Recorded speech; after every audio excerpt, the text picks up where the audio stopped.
どうも、日本語で喋りましょうの岡野と、木村です。このポッドキャストではカジュアルな日本語でいろんなテーマについて話していきます。お刺身のように新鮮で生の日本語をお届けするので、ぜひ最後まで聞いていってください。よろしくお願いします。よろしくお願いします。はい。最近さ、日本のアニメってさ、めちゃめちゃ海外でも人気でさ、例えば、進撃の巨人とか、呪術廻戦とか、スパイファミリーとか、いろんなのがあるけどさ、俺らがさ、生まれる前からもうずっとさ、続いてるようなさ、アニメもあるわけじゃん。そうだね。うん。だから今日はあえて最近人気のアニメじゃなくて、もう昔からずっと続いてるような長寿アニメについて話していこうと思います。なるほど。はい。でさ、木村はさ、長寿アニメって聞いてさ、どんなアニメが頭に思い浮かぶ？そうだね。サザエさん、うんうんあとドラえもんうん。と、ちじまる子ちゃんかな。うん、だよね。俺もね、その3つがね、パッて頭に思い浮かぶかな。あ、ほんと。うん。で、もう本当に子供の時からやってるけど、ちなみにさ、じゃあ例えばサザエさん、どのうん。ぐらい昔からやってるか知ってる？少なくとも俺の親が子供の時見てたから、うん。だから1980年代とかじゃない？1980年代。結構いい感してるね。俺あ、ちょっほんと。と調べてみてさ、うん。サザエさんうん。はね、1969年からやってる。あ、マジそんな前からやってんすだ。ごいよね。ね。うん。へえ。で、日本で一番古いアニメ。あ、やっぱそう。やっぱりね。日本で一番古くて続いてるアニメ。今も続いてる。なるほど。ロそうそうングランド。そうそう。ロングランド、そうそうそう。で、次に古いのがドラえもんで、何年だと思う？次に古いんだもんね。だからサザエさんが一番古いってことは、だからまあ、75年とかそんぐらい。おいいね。そう、1979年。ああ、うん、それでもすごいなるほど。古いよね。古いね。うんうんうん。めちゃめちゃ古いわ。うん。そう。で、ちびまる子ちゃんが、次に古くて1990年から。あ、そんなぐらいなのね。へえ、そうそう。だから本当に俺らが生まれる5年前ぐらいからっていう感じだね。なるほど。うんうん。でも一応漫画は先にあったから、もうちょっと実際は古いんだけど、アニメはそっからっていう感じで。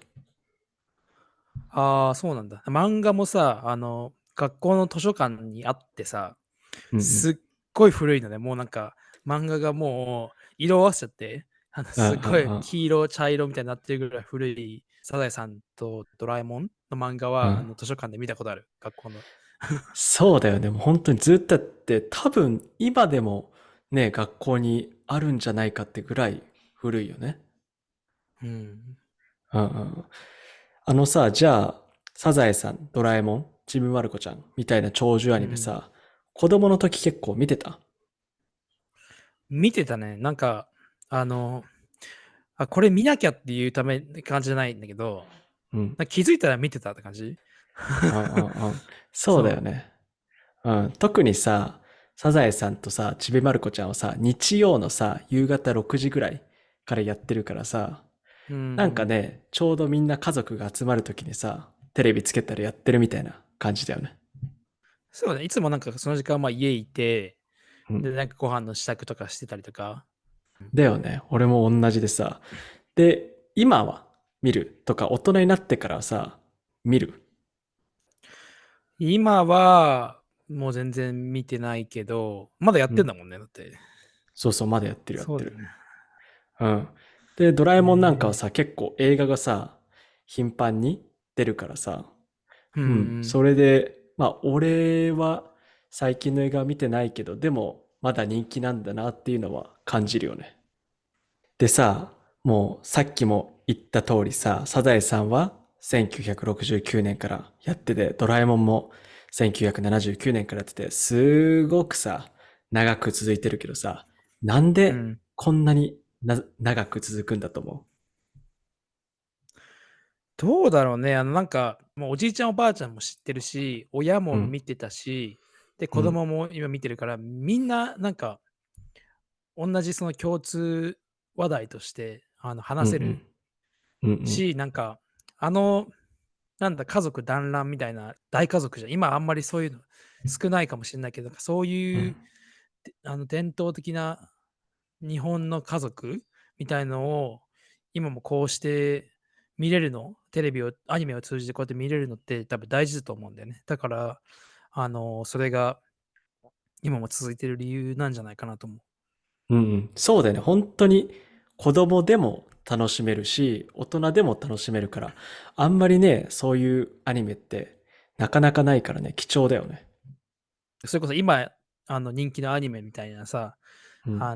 すごい、なんだろうな、過激というか、うんうんうあん。の、みんながハマる、どっぷりハマるみたいなのとはまたちょっと違うけど、すごいそうんの生活、うん。の中で起きることみたいうんうなのが、んうん。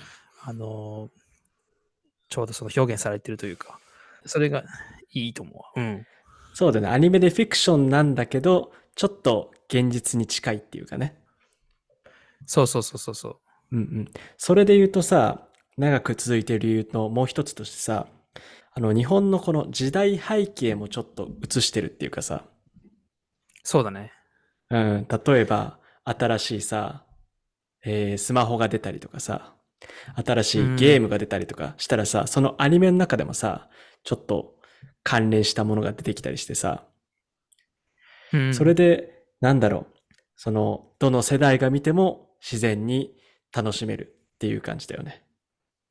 そうだね。そういうところが少しずつ変わりつつあるみたいな。例えばさ、うん、ディズニーの映画とかもさ、うん、結構昔のやつで今、リメイクでさ、出うん、てたりとかするけど、ちょっとなんか、現代風に表現うん、を変えたりとかさ、その、シチュエーションを変えたりしながらも、そういうストーリーのそのメインのところは変えないみたいな。うん、うん。なんかちょっとそこは似た感じがするね、少し。確かにちょっと時代に合わせて作ってるんだろうなっていう感じはするね。うん。けどさ、こういう長寿アニメ、もちろんさっき言った呪術廻戦とかさ、進撃の巨人とかめちゃめちゃ人気だけど、そういうアニうん。メじゃなくて、こういうサザエさんとかみたいな長寿アニメも日本語を勉強してる人におすすめだと思う。間違いないね、それは。うん。それこそ今出てる、今人気のアニメとかのさ、シうん、チュエーションって多分、自分の実際の生活のシチュエーションとはまたちょっと違うというか、ファンタうん、ジーっぽかったりさ、その、うん、現実的にあんま使わない言葉とか、うん、表現があったりするけど、こういうサザエさんとかドラえもん、ちびまる子ちゃんとかは、本当日常生活を描いてるから、日うん、常生活で使う言葉がやっぱりいっぱい出てくるし、うん、あともう一個は、みんなもう日本人はこれ知ってるからさ、うん、どの世代でもみんなこの長寿アニメ知ってるから、見てそれをさ、話題として日本人と話してる中でさ、取り上げられたりすれば、うん。一気に距離が近くなる気がする。確かに確かに。そうだよね。で、なんかね。メガネかけてたらね、ちょっとのび太みたいなメガネだねとか言ってね。そう、のび太みたいってちょっと言われたら、あんまりなんか褒められてるわけじゃない。間違いなく。そうそう。ちょっとね、バカにされてるかもしれないけどね。ちょっとどんくさいかなって感じだけど、まあなんかそううん、いうなんか、例えば人の性格を例える時もさ、俺らそういう風にね、ドラえもんの、ね、キャラクターからこう引用したうん、りするわけでさ、うん、それってドラえもん見てないとわかんないじゃん。だから日本語を勉強してる人たちにとっては、参考になると思うよね。うん、うん、そうだね。もちろん最近人気のアニメを見てもいいけど、せっかくだからね、こういうね、日本のもう文化の一つでもある長寿アニメを見て、日本語と日本の習慣とかもぜひ学んでほしいよね。そうだね。ということで、今日は日本の長寿アニメについて話してみました。今日の話を聞いて少しでも面白いと思ったら、ポッドキャストのフォロー、YouTube の高評価とチャンネル登録、ぜひよろしくお願いします。それじゃあ最後まで日本語で喋りましょう。聞いてくれてありがとうございます。今日話した内容の振り仮名と英語訳付きのトランスクリプトを読みたい人は、リンクに載っているパトロンサイトをぜひチェックしてみてください。そこで話してほしいテーマもリクエストできるので、どしどしメッセージを送ってください。それでは皆さん、さようなら。さよなら。